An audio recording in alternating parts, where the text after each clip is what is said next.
Hey guys, it's Becca and I'm here with an update to our IVF procedure.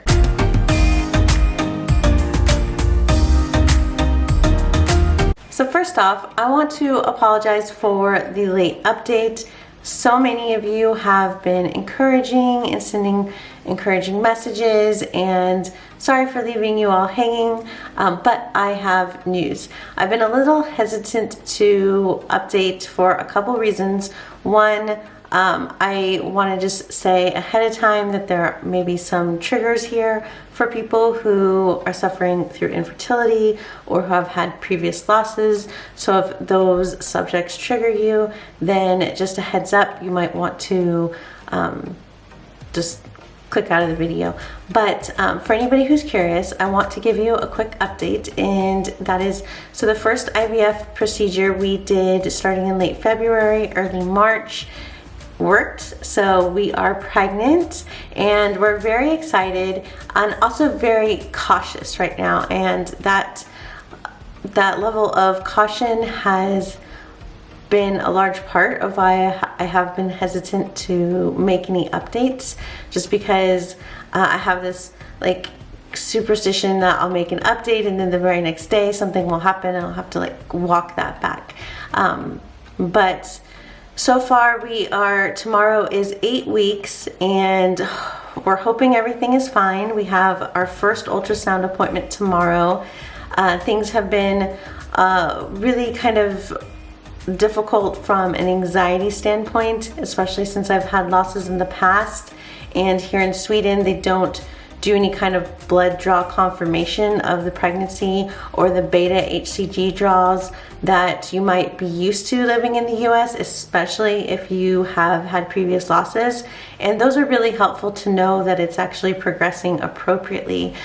For some of my past losses, I have been able to sort of mentally prepare myself because I knew in advance that the beta HCG levels were off and they were not necessarily doubling at the appropriate time frame, or they would kind of jump around a little bit, and that helped me just sort of set my expectations in advance. But without that, and knowing my history, I have just been extremely anxious about how this is progressing. So tomorrow we will get the news, we'll go for an ultrasound. I'll be going by myself. Ryan isn't able to attend this one, but I will be, hopefully if the cell phone service is good, FaceTiming him. Either way, he'll be on the phone and I'll be recording it for him.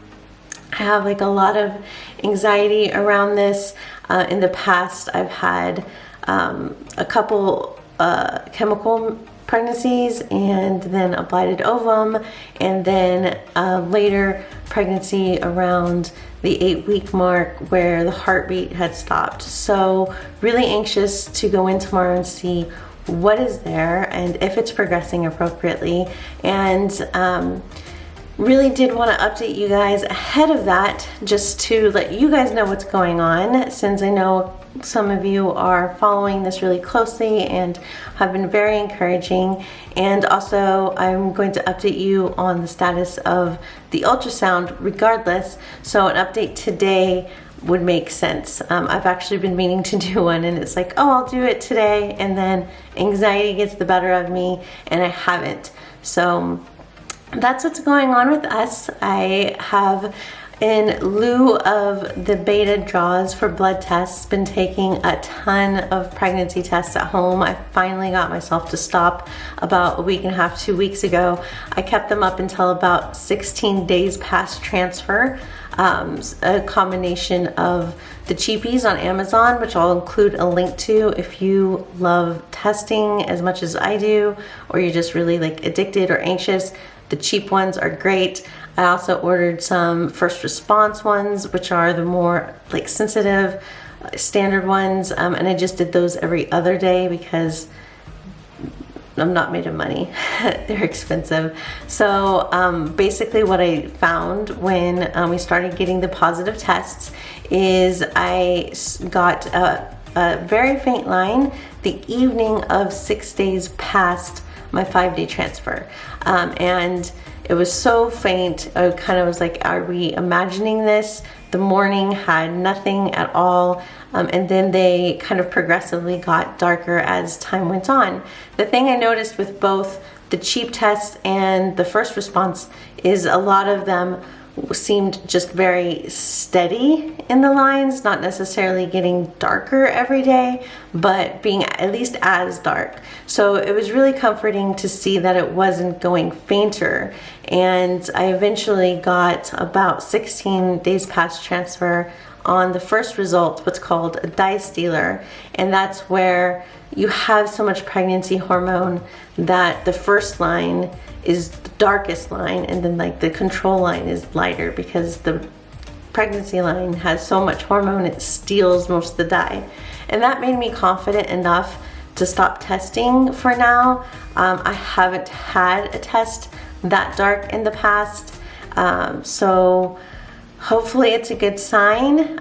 So far I haven't had a lot of symptoms, and that has added to my anxiety. My symptoms have been incredibly mild, and when you're looking at online groups of women who are all due in the same month, and they're all comparing symptoms, and they're all crazy, where like they're severe morning sickness and all these other things that you're not experiencing, and you're kind of mentally comparing yourself, even though you know you shouldn't, it adds to the anxiety. So I've been trying to avoid those a little bit and just try not to compare myself to others, and try to understand that every pregnancy is different.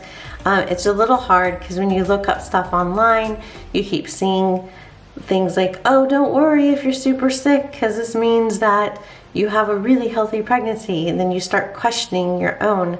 And there's just so much language out there that indicates strong symptoms are the best symptoms, and I don't think that's necessarily accurate, but it's easy to get a little worked up about it and question things. So yeah, I have had a lot of anxiety lately, and going into the ultrasound tomorrow, cautiously optimistic to see what we find, and I will update you guys more about that. And if you have any questions, leave me a comment. Wish me luck tomorrow, and I'll talk to you guys later. Good luck, you guys, and have a great day or evening wherever you are.